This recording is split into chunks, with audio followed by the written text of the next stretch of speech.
Sebuah video Instagram Story yang diduga direkam supir mobil Vanessa Angel viral di media sosial. Video tersebut diketahui milik supir Vanessa, Tubagus Jody, yang diunggah di akun Instagram @tubagusjody. Di video tersebut terlihat supir merekam saat melewati tol Nganjuk.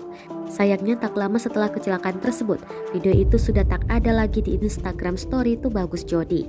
Terkait hal tersebut, Kabid Humas Polda Jawa Timur Kombes Pol Gatot Repli Handoko masih menunggu rekomendasi dari dokter Rumah Sakit Bayangkara Surabaya untuk melakukan pemeriksaan terhadap Tubagus Jody.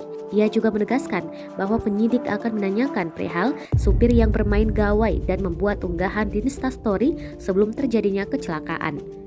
Kabid Kedokteran dan Kesehatan atau Dokes Polda Jatim, Kombes Pol Dr. Erwin Sainul Hakim mengungkapkan kondisi korban Tubagus mengalami luka ringan berupa lecet pada beberapa bagian tubuh.